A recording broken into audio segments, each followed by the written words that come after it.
regards to the RFP process. We have Scott Falcon on the meeting in regards to the Balboa Reservoir. And then we are going to do a little brainstorming session in regards to the wellness door hangers and the COVID-19 kits that we are potentially to do a project on as outreach for the community. Let's go around and do introductions. Let's see who I have. And we already heard from Conway and Daniel. Daniel Holmesy, Neighborhood Empowerment Network.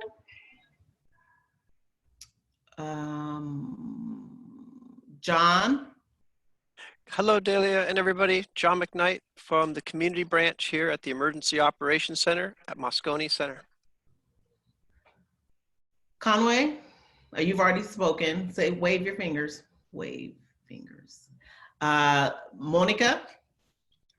This is Monica from Ridge Lane Neighbors, part of the OMICC Collaborative. And Monica Chinchilla. Gia from Supervisor Safai's office. Great to have two Monicas on the line. I know, I was like, wait. I thought I saw Laura Padilla. Yes, I'm here. Laura Padilla with Mission Y. And I am not seeing anyone else. Mary Thomas. Are you on the line? Hey, Delia, what I could do is, because I have a list of the names in front of me, want me to call them off for you? Yes, please. That would help. Okay. Yeah. Okay. So hello, everyone. I'm Angelique. I'm with the community branch here. I'm an activated DSW worker. Thank you, everyone, for introducing yourself. We're going to go ahead and hop to Mary Evelyn Thomas. My name is Mary Thomas. I am a child care provider in the OMI. Thank you. Teresa De Dios. I'm Teresa from Stone Sun Family YMCA. Great. Scott Falcon.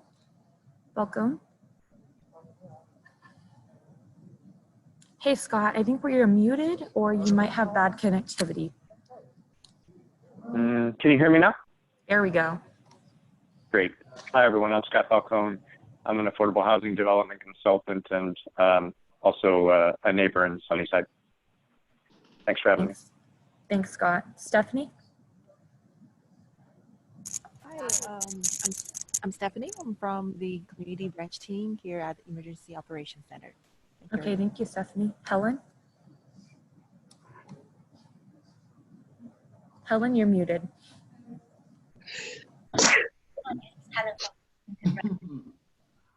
Okay, thank you. Al Harris? You're muted, by the way. I am? There we go. You're good now. I didn't think I was. Al Harris, OMI Family Resource Center. Thanks, Al. Tiffany?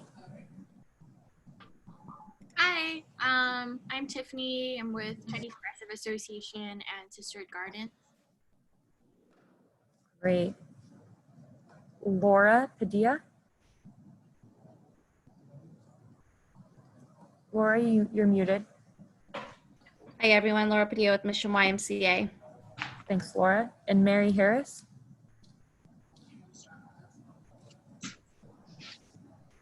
Mary Harris?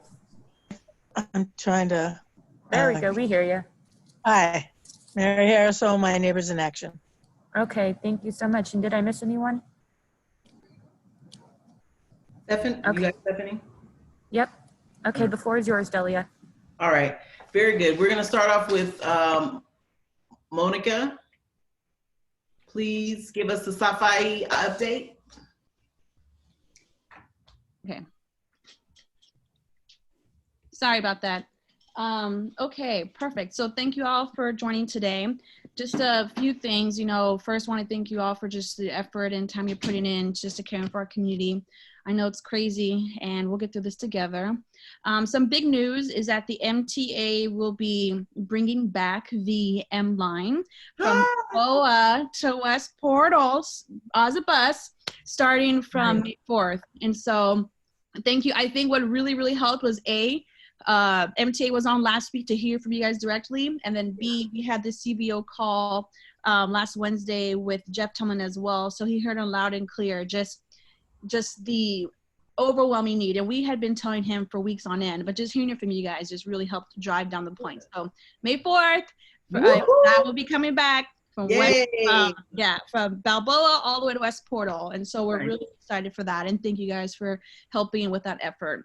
In addition, the supervisors has been and will be actively fundraising for PPE until, we don't need it anymore. And so we were able to secure 4,000 disposable masks, and we're going to be distributing them throughout the district. And so I know he's contacted many of you in the OMI about how many masks you need, especially if you're still serving community members through wellness checks or through food distributions. And so I want to make sure you guys all have what you need. In addition, we're going to be doing a lot of outreach efforts. Why I was on the phone real quick was there's going to be a caravan in the OMI this Thursday at 2 p.m. I think, 2 p.m. They're going to be doing outreach off of Broad and Randolph, talking to all the businesses, talking to just the stores over there, handing out masks, etc., so that we can make sure that all our residents are safe and that they have everything they need. So that's happening this Thursday. In addition, I know we have one childcare provider on the line. We've been working with a coalition of 100 childcare providers within our district. I don't know if you guys know this, but out of all the districts in the city, we have the largest concentration of home childcare providers within the city. And many of them are struggling right now because they don't have the same supports in terms of financial, just financial in terms of access to these masks and sanitizers. So we've been running around trying to get them whatever they need. And we were able to get some donations for sanitizer, or actually for some cleaning supplies that they so desperately needed. And so if you guys know of any childcare providers, etc., that are in need just of those basic essentials, please let me know. Oh, yes, Mary, you had a question? She needs them. You need them? All right. Please text me what you need. And I know we're working with Office of OECE to make sure that they're going to be starting to roll back or actually expand what children are allowed in the childcare centers. So not just first responders, they're going to be expanding, those who are at risk of child abuse, and those who, there's a whole thing for that. But they're going to be starting to expand which children are allowed to go back into childcare. But as we do that, we need to make sure that each childcare provider is equipped with PPE and the proper cleaning supplies. Right. And so we're definitely going to make sure you guys have everything you need to make that happen. Let's see. I think those are the big things right now. Oh, this Thursday, so we have our weekly CBO meeting tomorrow at 2 p.m. But then in addition, this Thursday at 2 p.m., we're having a town hall with Phil Ting, with Assembly Member Phil Ting. So please mark your calendars for that. It's going to start at 2 p.m., go until 3:30, hosted again by the lovely EOC Community Branch. Thank you all for your amazing work. It's going to be streamed Facebook Live as well. So just make sure you guys are there. We're working closely with his office to make sure that as the California puts in funds for these different initiatives, whether it's for restaurants, that's a big thing that's coming down the pipeline to deliver meals to seniors, or for children at risk of abuse, etc. We're working closely with them to make sure we know how to access those dollars as quickly as possible. And one final thing is that the mayor announced micro grants earlier this week. I believe it was it today's only Tuesday, so maybe yesterday. It's only Tuesday, I guess. So maybe it was Monday, maybe it was Friday, whatever. Time is irrelevant now. That was great. Micro grants. And so as you guys know, many of our small businesses, especially people of color, et cetera, did not get access to the PPE from the federal government. And so what we've been doing is we have been going through kind of unspent dollars through OEWD and kind of repurposing it. And we have about $100,000 available for the district, 25,000 specifically for the OMI. And so if you are a small business or a business owner, whether you're a child care provider or a restaurant, et cetera, please contact Excelsior Action Group. I don't know if you guys have their contact information, but they're going to be the ones who are going to be handling and managing those grants. And so please, apply right away. We're trying to also boost the language capacity of those applications because right now it's in English. So we want to translate it in Spanish and Cantonese as needed. So, and please, if you know of a restaurant or a business owner who's in need, have them reach out to Excelsior Action Group immediately. We have about 100 total for our pot to play with right now for D11. But the supervisor, as well as actively working with private partners to kind of get more dollars to go into that fund. It really is right now. If we need it for our community, we have to fundraise and get it. And so we're doing that as quick and as aggressively as we can for our district. So that's it for me for today. Thank you. And I'll have to get off in 5 minutes, but if there's any questions before I go, please let me know. Let me know, or you can always email me. Wave if you want to, or unmute yourself if you have a question for Monica. Good job. It's all good. Maurice, I like your kitchen. Yeah, I have a statement, and that is, Monica, you're doing a great job. We're really, really lucky to have you in that job. Oh, thank you, Daniel. Yes. We appreciate you. I appreciate you all. It's a team effort. It really is. You guys are on the ground. We're all doing what we can, and we look forward to one day when we can have a vacation. All right, everybody. I'm gonna hop off now, but y'all have a great day, and I'll see you tomorrow at our CBO check-in, and then Thursday for our larger town hall. All right. Very good. Thank you. Bye. Okay. Laura Padilla, you want to talk about the MOHCD? So I did receive an update today from Michael King, Department Chair of the Community Programs out of MOHCD, and we have no update for the RFP. He said things are on hold right now for any additional new RFPs or RFPs that haven't been released yet. So I shared some of that with our steering committee members, but I'm just placed on hold till I hear more. If I don't hear good news within the next week, I will work with hopefully with a few of you to kind of strategize some advocacy to MOHCD and supervisor's office, or just advocate for us to not lose those dollars and to continue our work as the D11 collaboratives, both for the Excelsior and the OMI. So I'm going to give it another week, and then if I don't get a response, try to come up with a strategy for advocacy so we do not lose this grant and these funds that goes right back to our community. All right. Very good. Thank you.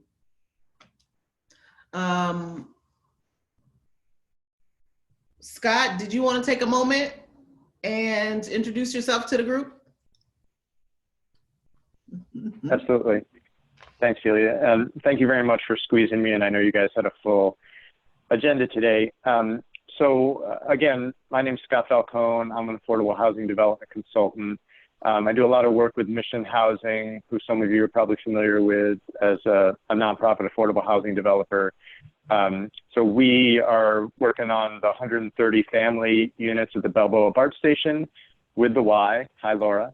There'll be a new child care center at the base of that building, and then 130 affordable family units above that. And that project is moving along. We're actually fully entitled and hope to start construction, depending on financing and everything sticking together by early next year. And we've worked closely with Supervisor Safai's office. They've had a lot of input and help moving that project along. So I know I've worked with some of you on that, but I'm also a part of the Mission Housing team and the overall development team at the Balboa Reservoir. And so we've been working with Mary Harris and other District 11 council leaders and folks in the neighborhood for the last couple of years on just getting information out and getting opinions about what the development program is, how to get people involved. And so now in the time of COVID, we had planned on having many more meetings early this year and can't. And since Neighborhood in Action is not meeting and the D11 Council is not meeting remotely, Mary suggested that I get in touch with you folks and just introduce myself. And if this is a venue to talk about the Balboa Reservoir, to the degree you don't really know about it, or if you know about it and have questions, I just thought that at least today I would introduce myself and just give a really, really quick summary of the reservoir, and then offer to come back anytime that works for you, within the next month, if people are more interested in getting more information. And I can also send, I can send web links where you can get more information, whether it's the reservoir web link or through SF Planning. I can also just send information like kind of our outreach packets to folks, or like I said, come back and kind of walk through a presentation with folks from the reservoir as well. So that's really completely up to you. And I'm happy to do whatever works for your time and your interest level.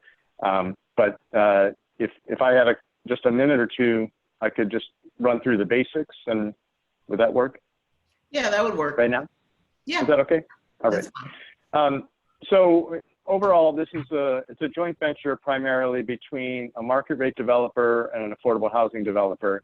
Avalon Bay is the market rate developer, and they own and develop the Whole Foods building that most of you are probably familiar with. And then Bridge Housing is a large affordable housing developer. They're based in San Francisco, and they do work up and down the state. And Mission Housing is a part of the affordable housing team with Bridge and Habitat for Humanity. So we were chosen through an RFP process with the city about 2.5 years ago. And the development proposal was for 1,100 apartments on the lower parking lot of the reservoir. So when you're at City College and there's the parking lot right off of Frida Kahlo Way, it's the reservoir parking that goes down the ramp behind that. It's about 17 acres. And the team proposed 1,100 apartments. And so 550 of them are affordable and 550 of them are market rate. And there's a whole range of affordability. And again, I can get much more information about that if people are interested.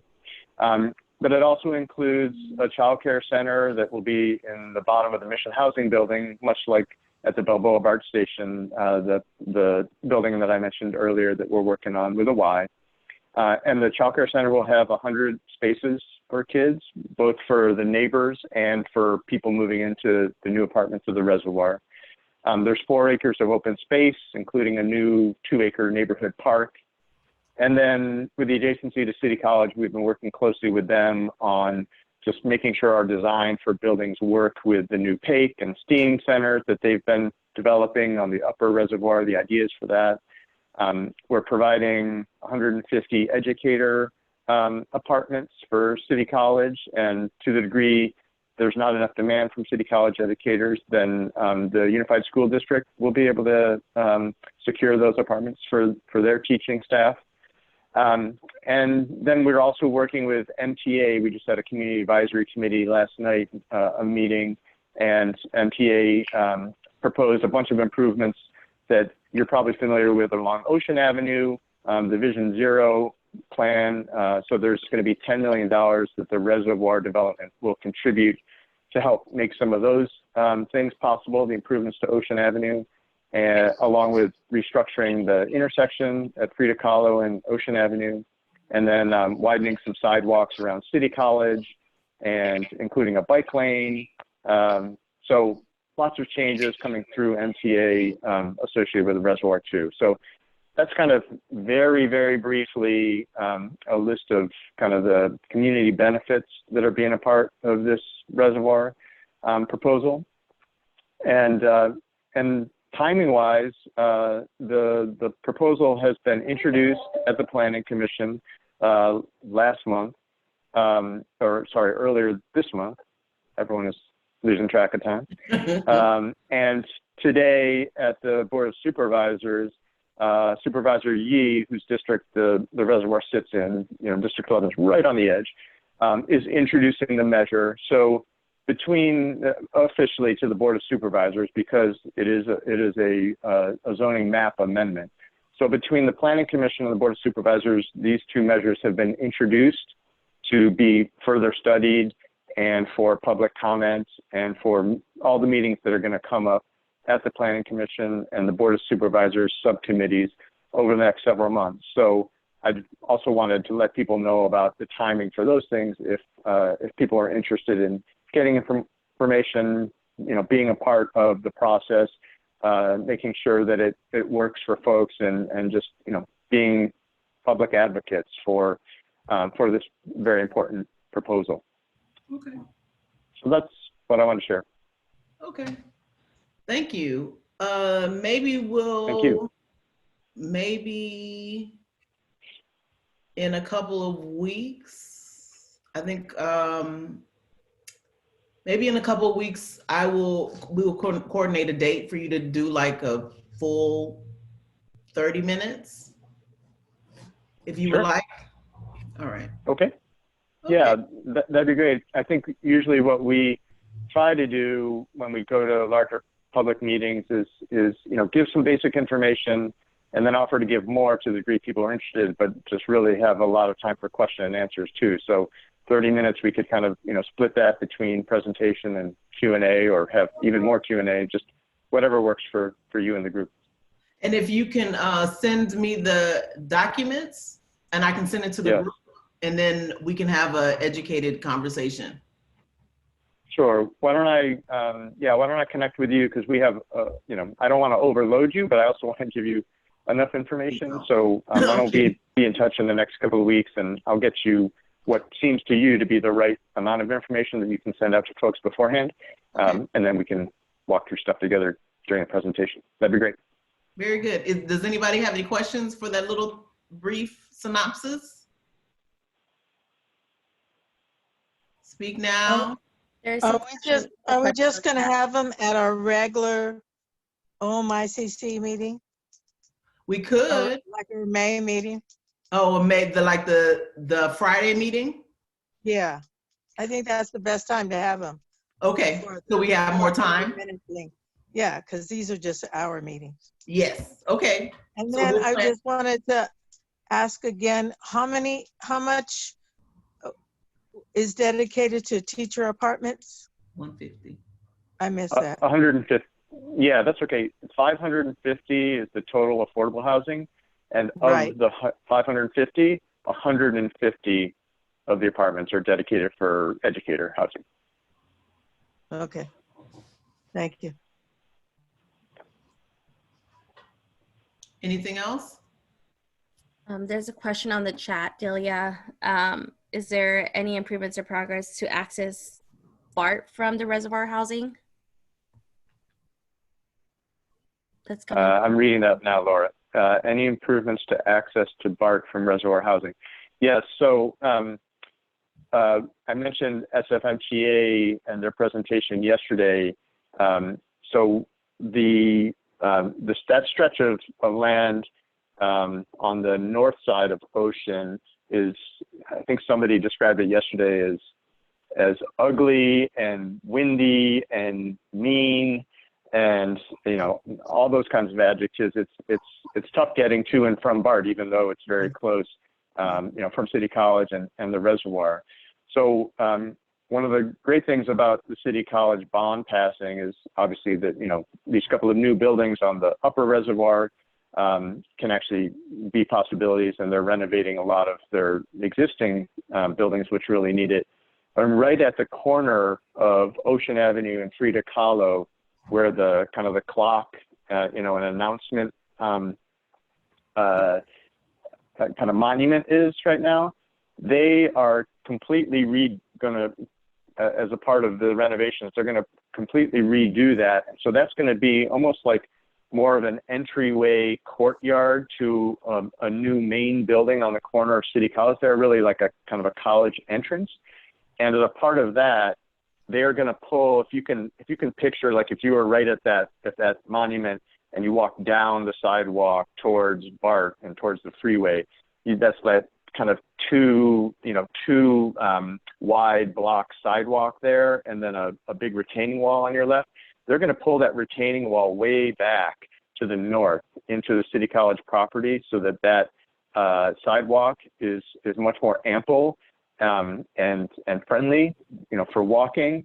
And there were also people last night who were excited about potentially a kind of a bike right of way too, so that it's really tight there, obviously with the K line coming out and with cars and the freeway off ramp and the sidewalk and adding bicycles in. But I think this is a part of a process that people are going to be trying to figure out what's the best use for that extra space to get people more safely and comfortably to and from BART and Muni from the reservoir, and obviously for City College students too, so that people who don't want to drive but drive now because the commute's not working for them on Muni and BART, and part of it is that walk could be better for those folks too.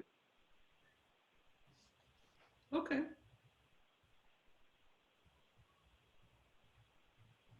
Very good. Any other questions? All right. Thank you so much, Scott. All right. Thanks again for your time, Gillian. Thank you, everyone. It was nice to meet you virtually. Nice to see some of you again. And look forward to talking soon. All right. Thank you. I'll give you a call. Thank you. All right. Okay. Next, Daniel. Hey, guys and gals.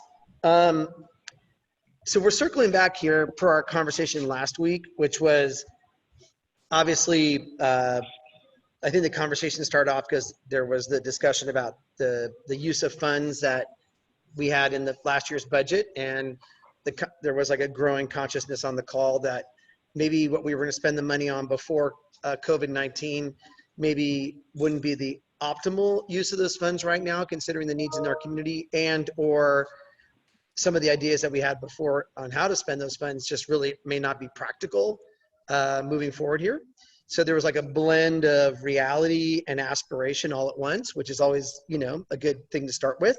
So the bottom line is that what we had talked about is actually trying to see how we can spend the funds that we do have in a way that will maybe tackle some of the gaps that I think maybe appeared over the last 6 or 7 weeks in the community in regards to our ability to ensure that every member of the OMI community had equity as far as access to information and the support they needed to negotiate what's going on right now in the neighborhood. And that maybe as we go into May and June, that there might be a window that opens up so that we can backfill for some of those gaps. And actually, if the COVID-19 returns this fall, which they say it will, maybe be able to lean into that moment and be better situated than we were this time. This is not a comment or remark on the work that was done over the last 8 weeks. And let's face it, I mean, IT Bookman and everyone just did a stellar job of stepping up and working with and making the best of what they had to work with.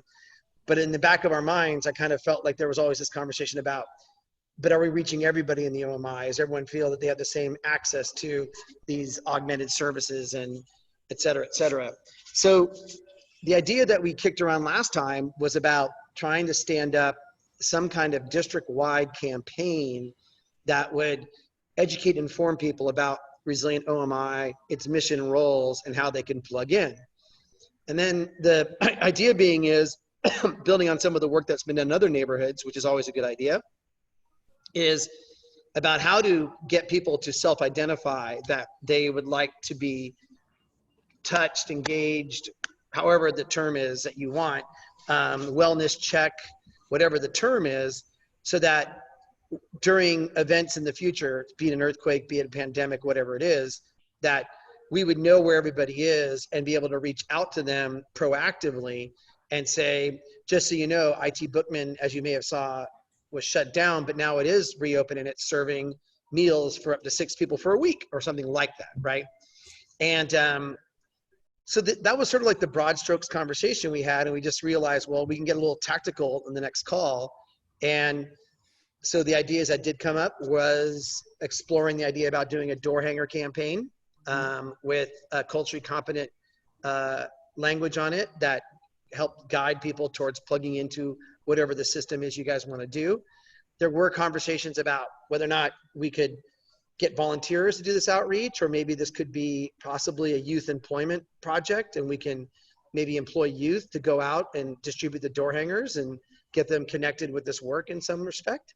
The idea being is, if we were to ever have to activate and support these residents and contact them, you know, some neighborhoods are doing it with all volunteers, but if that's a challenge or dilemma, then maybe there's a way to work with an institution like IT Bookman, since they're already doing wellness checks for seniors that they serve in the neighborhood, and have them maybe expand their activity to include all the seniors that present they would like to get connected during times of stress. So these are sort of the pillars of what were discussed last time. And so the idea was to come back today and say, do we still like that idea? Is that still a positive? There was also conversations about maybe having youth put together COVID-19 care kits, you know, with the masks, gloves, and hand sanitizers, and maybe drop those off as well as an incentive for people to call and register. So there might be a bit of a rolling thunder campaign. So I guess I just want to put that out there as a baseline and see if people sort of feel that that sort of fits within the wheelhouse of what they think would be a good strategy moving forward, or if they don't, or if they would like to fine tune it. So I'll yield to the floor now and hear everyone's thoughts. Any questions?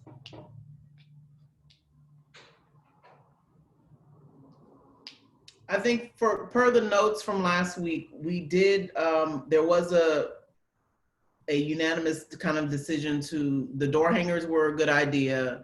A kit was a good idea. There needs to be some type of connection.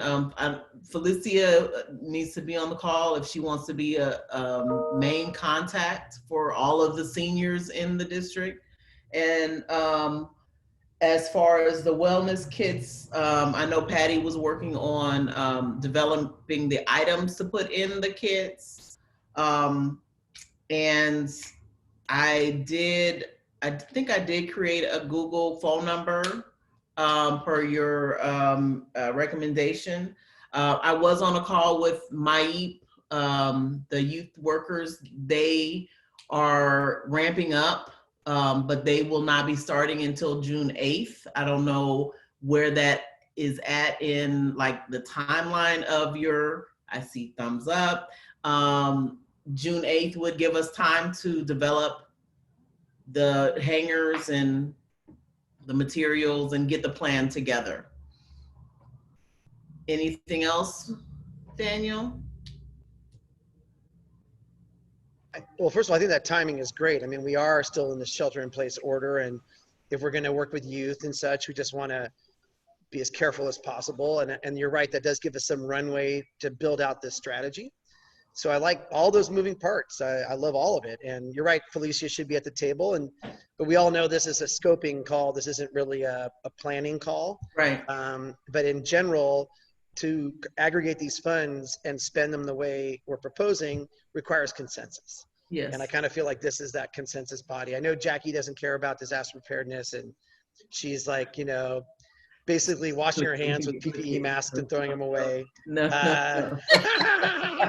So come on, Jackie, you're supposed to jump in here and be like, yeah, those are our elders and look out for them. Mary's listening. Jackie's listening. Mary's my plant because she's wearing my NEN t-shirt today, so she already is. I got her vote. That's right. What's up? So, hey, I didn't get a t-shirt. No, I'm kidding. Because you ain't no OG. Mary was there in day one. California Culinary Academy with Ed Lee. Al remembers those meals. I was like, this is a good group. I like this group. Ice carvings and everything at our meetings in the back in the day. So, sorry, no budget. No, but I guess my thought is just that if we were to agree on this, we know Patty Clement's passionate about this. We know Felicia's passionate about this. We know Mary's nodding her head. Like, we can pull it together. I don't know, on the youth opportunity, is that like a YMCA type of thing? I yield to the call. I don't know what different parts of this organization could handle like pieces like that. So I don't want to forecast that, but I'm saying that if we like the objectives and we like the models, then it's about then just coming together here and just having a planning meeting and everyone taking a piece of it and then applying a budget to it and then getting to work. So instead of creating banners and posters for the health fair, we're going to create door hangers, right? So in many respects, the modalities are the same, but the objectives and their distribution or their operations might change, right? But it's kind of cool, I think, and it's kind of a blessing at the same time to have these funds. So I just feel like we can't go back 8 weeks and redo. I'm sure everyone on some levels would want to, but I know that in the course of 8 weeks, we can be where we want to be. Right. That's where I think it'd be kind of fun. Free? No, I'm kidding. Sure. So I don't know. So I yield. I know. Do we vote? I don't know what the plan is here. Do we emoji? Everyone's emojiing, yes, like clapping or. Well, we could do thumbs up for the idea as far as the door hangers and the kits. We'll take a moment so everyone can post. Thumbs up or thumbs down? I'm voting for Al.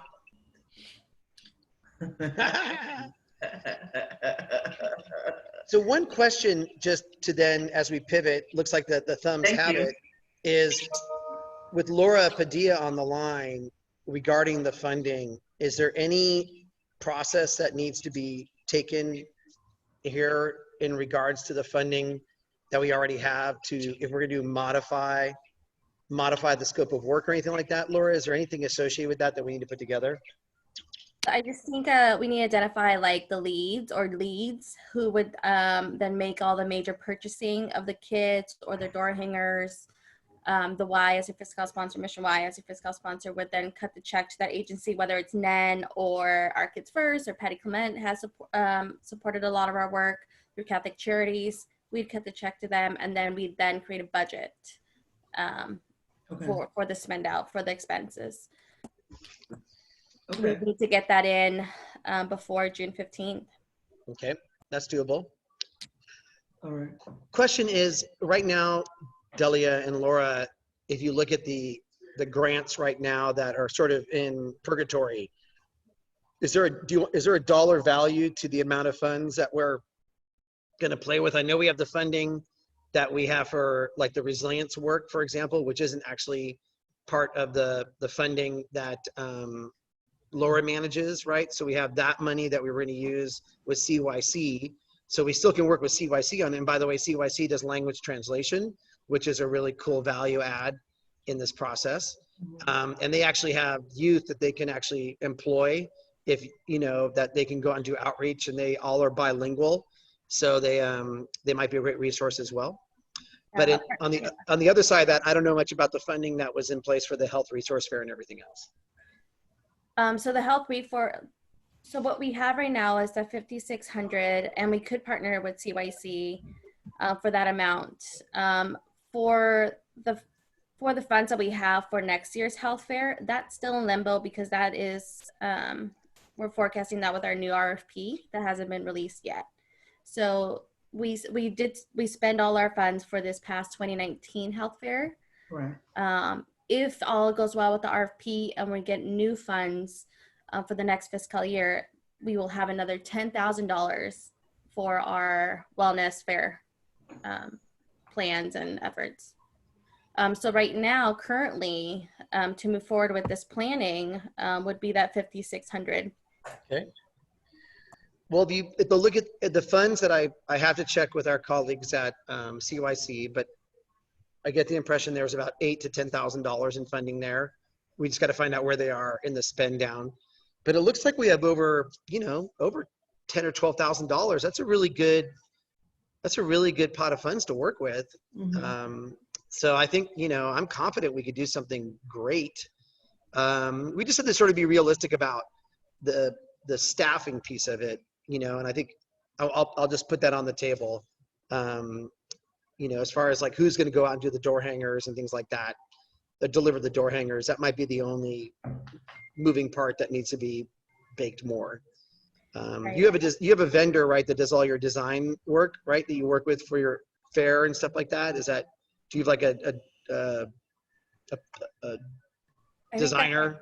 That's like a collaborative effort. I think Catholic Charities has done a lot of the marketing with their marketing department. I know the YR here, Mission Y, our development person has helped a little bit with design on some of our marketing things. So it's and I think it's an effort of all our marketing departments. So it sounds to me like we just got to come up with a design, a program plan, and then identify all the objectives, all the tasks, point to our trusted actors that we work with all the time, and fill in the gaps as far as what still needs to be done. And it could be pretty quick work if we want. Do we need to spend all the money before June 15th? Or be in contract? Okay, we had to spend it down, which means we need to have the door hangers printed and distributed by June 15th. Is that what we're saying? No, I would just need an invoice and like a design for what will be printed, and just assure that the collateral includes the OMICC or like NEN and any other partnerships, and then you're good to roll. And those could be distributed and printed after June 15th. But in regards to if we want to use those funds to hire youth to do the work, would that work has to happen before June 15th, correct? Well, yes. Well, MOHCD is you don't pay. It's the city. Got it. Then never mind. Yeah. Perfect. Okay. We're gonna have gold-plated door hangers. I like it. Well, we all know this money goes fast, right? So between design, production, that's going to be a little bit of a coin. The kits, we can pull those together pretty quickly, but that's still not cheap if we have a lot to do. So, you know, we'll get the numbers game going here. What do you advise to be in the kits? I would yield to getting Patty and Felicia and folks involved in that conversation. But I mean, it sounded to me like they were talking about masks and sanitizer and little bottles of Jack Daniels, you know. Hey. The usual survival. I like it. A lot of day drinking going on out there. It's 5 o'clock somewhere. It's 5 o'clock somewhere. That's right.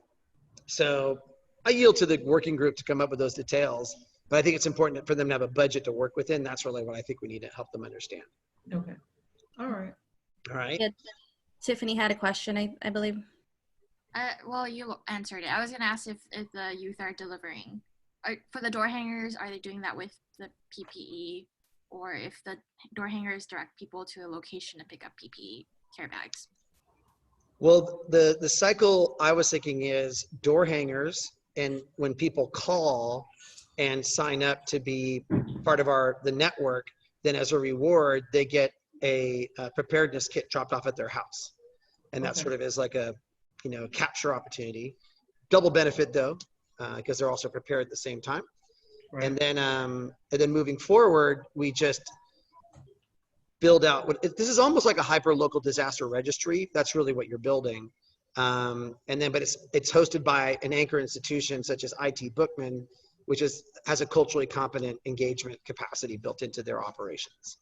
So the traditional disaster registry in San Francisco was actually a book at every fire station that in theory they were supposed to pull out after an earthquake and go to the house and knock on the door. They got so outdated that the fire department just realized it would be a massive waste of time. So this is one that is maybe a little more hyper local and also easier to manage. So for example, you can make annual, like once a quarter, call everybody on the list and make sure they're still there. And, you know, so it could become just a year-round effort to advance your readiness. So it seems like there's a lot of layers of benefit moving forward. Okay. All right. Danielle, sorry, I'm going to take off my Mission Y hat right now and put on just my community member hat. Sure. I'm a resident of the OMI. So you mentioned something that I wrote down. I want to make sure we capture is how are these boxes or these kits going to help us assure that our services aren't being interrupted? For example, you said as we continue in this pandemic over the next few weeks, how do we make sure that, the M line doesn't get disrupted? Or how do we assure that IT Bookman continues to receive the same amount of meals or is increasing their meals over time? So that's as we continue, like where can this, how will these kits or this information help advocate for that? So we could just be proactive if we do get a second wave. Just like Well, that's a good question. I mean, I will just put out that there are a lot of layers to resilience. There's advocacy, and there's connectivity, and then there's service, right? And what you're describing, it sounds like you mean like lifeline disruption that could make it difficult to protect the health and well-being of OMI residents. Is that what you're saying? Yeah, just I know that, there's, the city is huge and there's decisions being made, by every department. So how do we, how can we use these kits to provide some information or, well, that's something that would have to happen at the program level. I will be honest with you, like this is a very cryptic program, meaning that a disaster kit's a disaster kit is a disaster kit, right? Like right now, people that in your community are not supposed to even go to the store unless they have face coverings, right? And so there's a real equity issue there for some folks. I mean, I was at a store the other day and the senior only had like a handkerchief over her mouth and it was clearly a violation on all levels. So I had her arrested. But then Chester let her go. Oh God, Chester, such a nice guy, right? And so the bottom line is that to your point, I mean, activating people civically as opposed to preparing them to protect their health are kind of separate missions.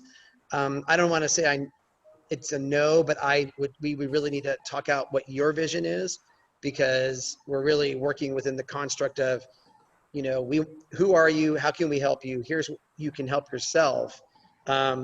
Advocating and getting plugged in on defending these services and such is critical, but I'm not really sure if the population we're talking about, that's a reasonable level of participation for them if you consider some of the barriers and things they may be dealing with.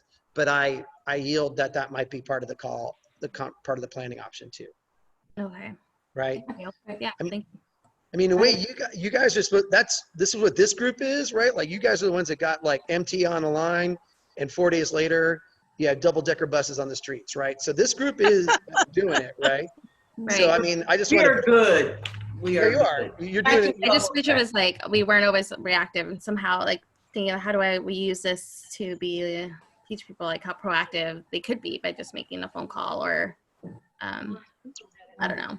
I think this is a great opportunity to get more people engaged in this process, and that what we need to be focused on is if we get the door hangers out, we're going to reach, more people that we can drag back in to be involved and to help us. And so I think this is what we need to, this is what's good about the door hangers. And also I'd love to go back and relook at Harris's NIA newsletter and somehow get that out to each individual, because that's got amazing information in it. So I think this is a great opportunity to reach out, help the people that need it, but also pull some people in that have some concerns and get them to advocate. Sure. And meet their neighbors. I think that's critical if you know your neighbors. So I think we got to keep that in mind. The door hangers are great, but to keep the momentum going on that. The other thing I want to talk about is, after this process, let's talk about lessons learned. One of the things that I'm hearing, and we've heard it all along, the M line is our lifeline. We have no groceries, we're a food desert. Two things we need to keep focusing on. And the other thing is to set up these kits that we set up, but to update them. You know what I mean? You have kits sitting around, but we got some masks apparently that were moldy. So an ongoing process to say, what's working? What do these kits need? Every 3 months, something like that. And we can get volunteers to help us with that too. So I'd really like to see some way to rope more people in. I mean, I'm willing to go put the door hangers on the knobs. I have no problem with that. No, I think, and I would offer like, there's a lot of strategies for that. Monica, you got it. You're absolutely right. Like, there are a lot of people that we can just get on, like go on Nextdoor and put a blast out and be like, we're going to come up with a strategy to save the neighborhood. I mean, there's a big snowball piece of this. And I love what Laura's putting out there. And I guess I understand better what she was saying there is, how do we use these touches? When we drop a door hanger off, there could be two people. One is a vulnerable resident that needs support, but the other could be a potential civic leader that we need to activate. So I see exactly what you're saying. So I go back to my original statement, which was who the OMI, resilient OMI team is, what its mission is, and how to plug in, or how to get support from the OMI. So like I said, when we do our planning, we can set all these communication goals and objectives and then work to build it all into this touch. Yeah, so I think that's exactly what we're saying. Yeah, because remember, when we have a disaster, we don't know who is going to emerge as the hero of the neighborhood, or who's going to come forward with the pots and pans to bang, or who's going to come forward with the cookies to distribute, or who's going to come forward that has a car that can get groceries for other neighbors. So that's really the bottom line on resiliency, right? Excellent. No, I think it's great. I think we need to utilize our supervisor more. I mean, every time I hear him, like, I've opened a new food pantry at Longfellow. I'm like, that's great for the Excelsior. What are you doing for the OMI? So he started looking around for an additional food pantry in the OMI, and it's now every Saturday at Minnie and Lovey. Right. As soon as I saw that there was only 17 bus lines, and the M was gonna, you know, they were gonna keep the L, they were gonna keep the N line, but the M line, which is vital to our food pantries, to IT Bookman, to getting to the only grocery store at Stonestown, I hit his office up again. And you know, he's running for re-election. So let's not let him off too easy. You know, let's make him, you know, do the work he needs to do. Well, I also, the new newsletter, the COVID-19 newsletter is very good, but the prior newsletter was all photo ops. Yes, why I like, it totally was. Why I like Mary's newsletter. It lists the food banks, it lists the dates, it lists all the other activities that are going on in the community. So this is one observation. Anybody can sign up for a free email by contacting Ruth Rogers at Astound. Astound, what is it? I forgot the last. It's on the back of the newsletter, but you can contact her and get email updates for free without even being a member. And I really miss the Ingleside Light. Oh, yeah, totally. that's great. Yeah, 100%. Yes. Yeah. So I want to just, I'll insert this one thing here at the end, and that is that, and this is nothing more than an observation, but the next time we have something like this go down, I want to activate the Resilient OMI the same way the other neighborhoods have activated, like where they were literally every morning at 8 a.m., like identifying gaps, identifying needs, on their phone with their supervisor the rest of the day. Like, if you look at Miraloma Park, Diamond Heights, Noe Valley, you know, West Portal, I mean, they were literally real time identifying gaps and triaging them. And I kind of feel like that would be an opportunity also for the OMI next time. Is we shouldn't be moving at this, I don't want to say glacier pace, but if you understand how disasters work, I mean, it's like, you know, we need to get to a point where like the MTA doesn't even think about turning off the M-Motion view without checking in with Resilient OMI, right? I was on a call with the head of the MTA the other day with the Bayview, and he actually apologized for how they handled the whole thing. He said, we should never have moved that fast without any community input. So that was positive, right? But the question I would say is, well, who would he know to talk to? Well, right?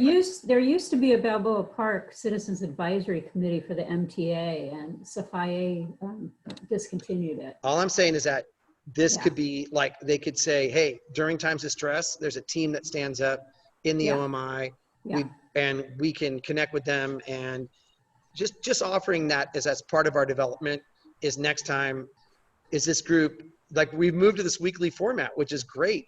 The question is, why weren't we doing this 6 weeks ago, right? Yeah, you know? maybe we in a sense, need to take a little bit of ownership over that and be the group. Sure. But I've had incredible difficulty. I just say this one time and then I'll let it go, but incredible difficulty getting in touch with Safai's office.